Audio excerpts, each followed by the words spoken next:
I'm sticking with it, man. Kelazhur up against Keller's. Yeah, that's going to get way too confusing. That is actually a very easy mistake to make. But thank you very much, mate. We're going to talk about the maps. First map, it's always the same. It is Broken Crown, but this should be fun. I think Kelazhur looked very macro-centric earlier when we saw him. Looked like he wanted to play the big game. I haven't seen too much of Elazer. I've just heard that he's like at the top of the ladder, so he's a bit of a mystery box for me. He's a massive mystery box for me as well, and I've heard so much about how Infernals should be played and how they're not being played. So it'll be very fun for me to see just a little bit of an essence of like what he's actually bringing to the table, right? Because Dark Style, that did not work out, so we can absolutely rule that out, which was very cool. But yeah, it's going to be very fun because these guys, former teammates, they were both on Team Liquid as well. Another Team Liquid lad here, stepping up in Elazer, and this is his first showing today. I'm excited because, as you said, one of the top performers on the ladder so far. Indeed, our first Infernal versus Infernal match. Fiends no longer spawn other fiends, for those who don't know. So things have evolved from about a month ago when this matchup was one of the silliest and I think funniest just mirror matches I've ever seen in any RTS. It was hilariously silly. And it's actually quite fun now. We've got Kelazhur, of course, in the bottom left, and Elazer in the top right. And Elazer's already done something a little bit funny. Look at this. So, already putting his infrastructure, his Iron Vault, in a far different location to what other players have done so far. And I mean, already very different builds out of both of them. And given that Elazer's, there's so much riding on him going into this that he's gonna do well, I'm gonna be looking at him with a massive magnifying glass just to find out the whys and the whats behind everything that he's doing. Yeah, I guess he's going to wall off on the low ground there, maybe even move out to that third base next to that position, so he kind of has all of his production near each other. I also thought this was a very different opening, but I think they still have the same production, it's just different placement for both of the players. So it kind of works out okay there. You know, a couple Gaunts and a couple Brutes coming out, and then they're going to try and fight over the camps, but a very early Brute split for Kelazhur, going to allow him to both scout and potentially harass. Yeah, so obviously those Brutes are a bit slow, but if they do get to split, then you spawn two very little quick Fiends over here, which they're not as strong, but they can still be a proper little nuisance. And Elazer went for pretty fast Gaunts on his side of things, and these Fiends, they're just marching on it in, and they're like, oh, hold on a minute, you got that on the low ground, whereas Elazer, oh, getting a Gaunt called out of position here. Beautiful use of the Fiends. Oh, very nicely done. Fiend's trying to get after that imp. The Fellhog does help a little bit. You want to try and throw down a building, but it's hard to get the space to do that without getting hunted down. And he is going to keep on circling there. Going after the speed camp on the left. Speed camps have been nerfed.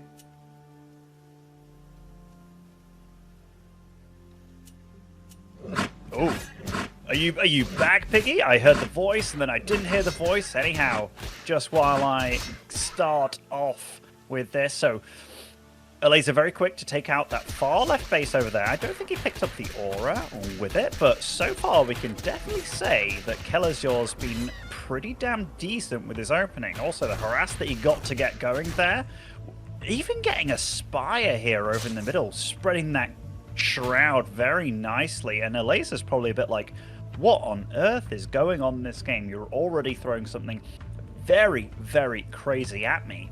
And Elazer, even though all eyes were on him for this series, so far it is Kelazhur bringing the heat, but he gets to show us why going for that might be in a little bit of a risky play, but so far both with very similar armies. We've got Brutes on the field, Gaunts on the field, Fiends as well, just going for vision camps here, there, and everywhere. And what I'm seeing on the map here is, it is Elazer going for an expansion, whereas Kelazhur far more about having that one base economy and just busting out the units. And Elazer is kind of sharking around the map here, trying to find out what on earth is going on from his opponent. And we see that Kelazhur's being very good about just meandering here, there, and everywhere. And Elazer has spotted where Kelazhur has been, but knowing where he's been doesn't really say too much. As for, he's chasing down this army right here, right now. Kelazhur didn't pick up his speed boost either, but it is going to be Elazer with a slight macro edge and takes out this resource camp as well for his troubles. But neither player looking to commit too hard when it comes to actually engaging into the other one. And Yeah, I see people are probably wondering why Kelazhur is here playing Infernals. It has been a very, very powerful race so far when it comes to the start of Stormgate, I suppose. They have all their abilities already available. Those top abilities that you see over in the top of your screen when you play, you have 3 to start off with, then 3 other ones come online later. For Vanguard, they're not all accessible. But here, Kelazhur again, just going for the health camp at the bottom of the map, and he is going to be scoring his own natural now for the time being. Elazer's army on paper looks a little bit larger, and Kelazhur again, just to do a little bit of that fiend harass early on as well. And Elazer did meander on over quite a lot of his workers on this base, so definitely a economic lead. And Kelazhur, can he just sit pretty and let that happen? I don't think he can, and he doesn't think so either. He's going to be moving on over here. And it is kind of nice having that conclave there on the bottom of this ramp. But instantly, the unit gets taken out immediately. I got to say Elazer was a big favorite going into all of this, you can definitely tell that Kelazhur is no slouch whatsoever. Now, Kelazhur did come over here. He's got night vision as well. So Elazer gets to see absolutely everything that is in the army mix for Kelazhur. And the fact that he's not going out to greet it, that definitely tells you that he is a little bit hesitant about the power in this mix. But we do see the whole thing. Elazer's eco looking far greater than that of Kelazhur, and that is because he got his natural up a lot quicker. Now he's going to be spreading that shroud onto the low ground and having a tower on this high ground as well, which definitely keeps things nice and steady for him. And he's also very cheekily gone for that far right base there over at the 3 o'clock position. Now, did he cut the trees to get it over there? I mean, regardless, Kelazhur is very quick to greet it and stop it from becoming a thing.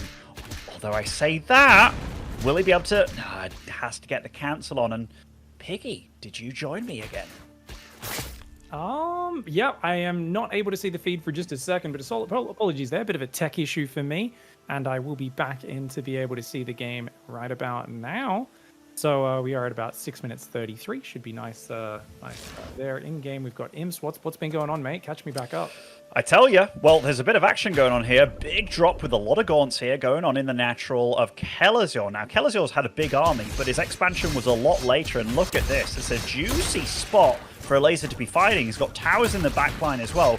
Kelazhur's army definitely packs a punch, but fighting against those towers as well. Lots of gaunts joining the mix. Oh my god, chaos absolutely ensues here. But Kelazhur, this is kind of a one-way trip here, mate, because he has absolutely put so much into his military, but his eco absolutely been stomped. Dude, that is huge. That's so much damage to the eco, like you said. And that's going to make it hard, man. Things have escalated so quickly in this match. I was really curious to see what the new Infernal versus Infernal would look like and how good Elazer looks. Looks like Elazer's got a pretty good hold of how to manage the chaos there. Absolutely. Comes in with his Doombringer there to drop the units down, dropping the Shroud as well. I mean, there's already Shroud from his opponent, but GG is called. I mean, that was very, very feisty. I feel that Elazer did a lot of harass with his gaunts, which absolutely slowed down the eco of Kelazhur. But then his units got back home so quickly, so using a recall to get those units back home to defend what was thrown at him. Very nice play out of Elazer. Dude, very impressive. We were expecting Elazer to be large and in charge, and glad to see he's not disappointing there. Sorry, by the way, guys, for my technical issues. After abandoning the Round Earth conspiracy, they did apparently just crash my computer for the first time in about a year. That my computer just crashed out of nowhere. So sorry for that. Abandoning you in the middle of the cast, DeMu, but glad you were able to carry it through on your own, mate. It's all right. You know, I know the name of 1 or 2 units which you happily gave to me, so it was like, damn, I'm casting the one race here that I know very little about. But no, it was very cool. Elazer definitely played solidly against Kelazhur, and we already got to see Kelazhur earlier on in the day. He went up against Probe, which was, you know, a bit of an unfair fight, but he still managed to like hang in there and make a match out of it. And this time Elazer, like, he was very much about just being in the face of his opponent. Kind of nice building placement by him, which we didn't get to see to full effect here.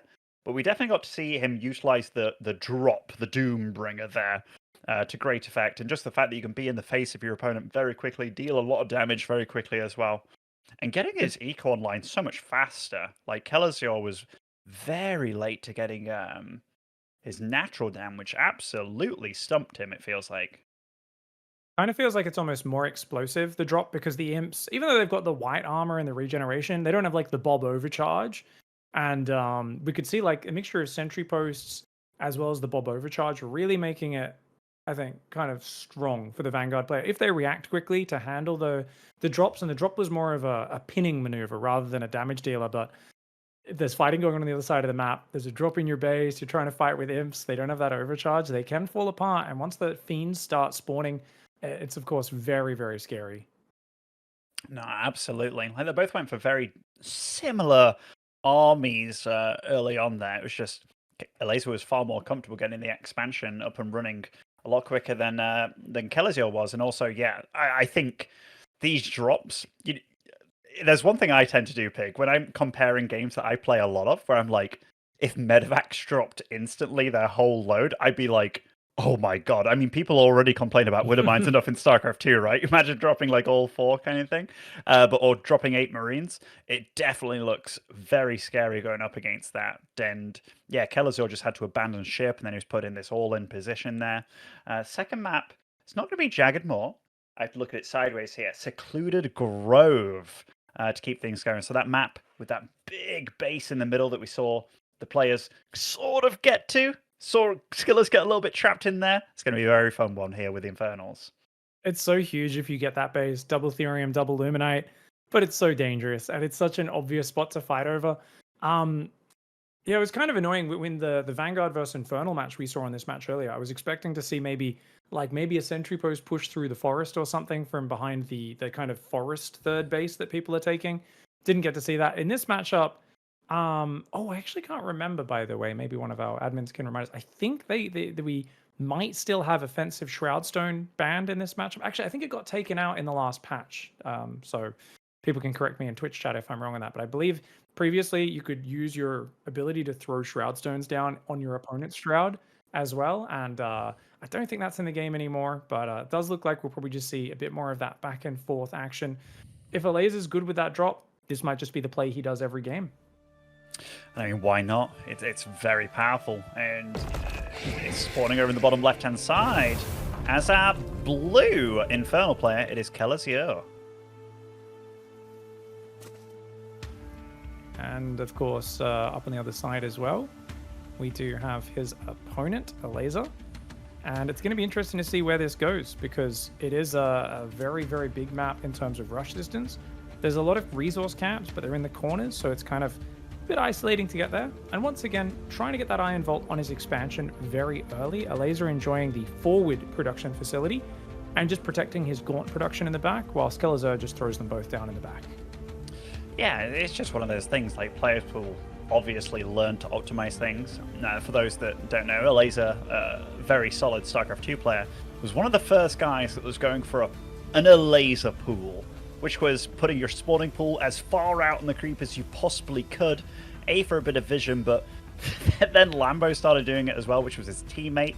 It was very funny to see that both those guys were absolutely big believers, but when you can build off your Shroud, absolutely off your creep in this game, Lazer's putting it to great effect, and over here, Speed Camp is going to be his first... Nice. Yeah, and he can kite that for days, and won't take damage if he does it correctly.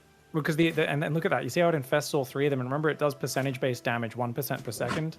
And then he kind of, is luring him over, going for that speed camp. I love this early creeping from Elazer. Just a great way to start taking these out. And as he starts getting Fiends, you can see his damage grows.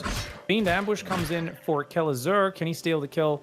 At the moment, I don't think you can really see who stole the kill, like who got the resources. But it looked like Elazer probably did, since he had a lot more damage coming down. Absolutely. Now, him not going on that little blue orb means he doesn't get the speed, correct? In which case it's maybe a little bit of a misstep here when he comes back home, but he will deal with these little fiends, so they won't get too much damage done, but at least getting some scouting information going.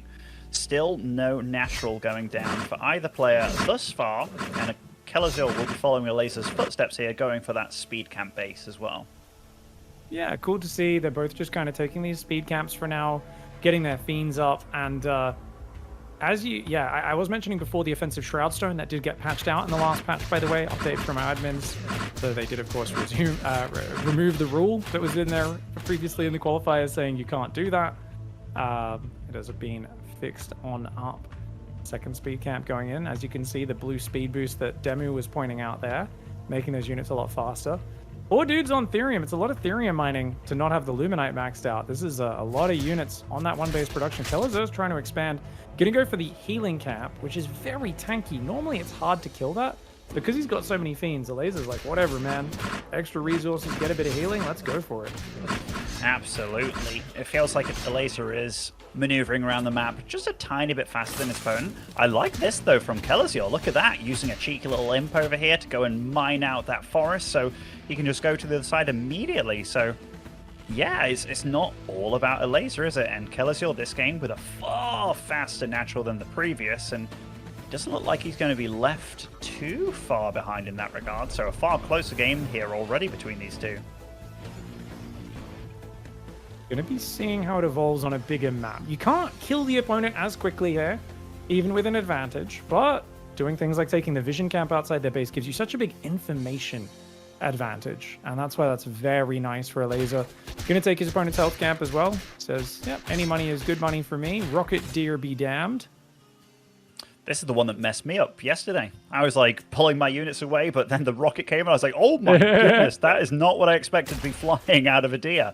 But yeah, Kelazhur's army does get to spot this a little bit with his fiends. And I mean, the fiend numbers are growing for both of them as they've both been creeping. But Kelazhur's going to have to respect this a lot. And I mean, the way that Infernals work with their units, the units stack up, so you get to pop as many as you have stacked up to a maximum of 3 here. But it's definitely Elazer putting on the gas here and being very aggressive. And his unit's going to start to build up that shield, being on his opponent's shroud. And look at the gaunt bouncers infesting the imps as well. Slowly getting a little bit of damage in. Trying to be patient as Kelazhur before finally pulling the trigger on that. And it is a big battle here. Does seem like very even numbers on both sides. Defender's advantage means Kelazhur's rallying into the fight from his closer production. He's got to be careful, though, because those gaunts will crumble. If he suddenly doesn't have any front line... Oh, God, he's going to pull imps. He's going to get out of there with his gaunts. This is a big problem. Ooh, this could get very spicy very quickly. And, oh my goodness, that Blightstone just kind of appeared absolutely rapidly there. And it is going to take out all these units on the retreat. So, honestly, I think overall, not a bad hold from Kelazhur. Yeah, of course, Elazer has that extra Animus he could save onto for later. So I think it's still good for him to force the imps off the line, but that Shroud Stone is a super Shroud Stone. You could see how fast it was shooting. It's insane. And it is a very powerful defensive structure you can tap into when you're in an emergency. And I believe it disappears when it's done, if memory serves. I don't know, it's changed a few times back and forth, so that is one of the abilities I haven't used as much. But excuse me for being a little behind on the beta balance. Things always in flux. It's kind of fun to follow how quick the meta changes. You know, if you're someone who really likes to see a game just get figured out every tiny detail and nuance and nothing ever changes, it's not really the time to be following Stormgate. But if you like new, fresh strategies, seeing how the game, you know, mechanics evolve, how the strategies change at lightning pace, it's a really fun, exciting time for me to follow the game and cast it, because I'm just like, every week there is a bunch of new builds being counted. You have a guy like Clem who comes in and just micros units a bit better than everyone else, and suddenly we're like, oh, something we thought about this unit isn't the case. Big drops going in on both sides of the map. The one in the north could get some good big damage as it's in that base just up there. Oh, and there is a nice super tower again coming in, but this time from Elazer, and will shut this down reasonably, and he's going to get his own damage done. And oh my goodness, that's so many workers all grouped up here, and these gaunts pile in so much damage on these workers, don't they? The Fellhogs are meant to be a good defensive unit, but they just spawn fiends for your opponent in these scenarios because you can't control them. So those Fellhogs spawning out of the meat farms are just like basically fiends spawning machines, and that is why this drop is so powerful in this matchup. Shroudstone tries to build, gets instantly killed. Elazer took a little bit of damage to the drop, and he literally just goes and kills Kelazhur with his own drop. Well, that was furious, wasn't it? And I mean, Elazer, again, just utilizing those drops to great effect. I mean, the fact that you can get out all your units so damn quickly, spawn it's like the equivalent of broodlings, on your opponent's units. Just so much firepower, so deadly. Elazer looks furious in his play. Just very solid play out of him. And RDS players are so damn good at finding like easy ways to win, like people often ask me like, what's the best build, Benny? Like no matter what game you play. And it's like, well, what build should I, and I'll tell them like, this is the build that's the best to win with. And they'll be like, but what about for a bronze player? I'm like, well, if a really good player's using this build, you can bet your ass that is one of the easiest ways to win. So you should probably do it too. And it's like, oh yeah, I've never thought about it like that. But this drop with these gaunts, man, that is absolutely brutal. Yeah, I it's so funny because I was like, I kind of crashed out of game one, and I was like, oh yeah, the drop's good, but we'll see what happens. And then the moment that drop goes in game two, and I'm like, oh no, the meat farm, I forgot about this. And then like instantly, you're like, I have 5 fiends for free because the fellhogs die so quickly, and you're like, oh my lord, the imps just have to run away. So it's kind of a weird thing where I think that's probably going to get patched so you can't infest fellhogs, just because generally design-wise, you're looking at something where a mechanic that is meant to make you a bit more stable in the defense actually buffs aggression. Mirror matchups already in all RTS games are the ones which like balance on a knife's edge. And I think that's something which is like making this matchup quite volatile, especially with this drop getting into the back of the bases. We might see a meta before that change could happen. People start hiding their meat farms in the back corner of their base or like away from their worker line specifically, so it's like harder for the enemy to get to with their drop.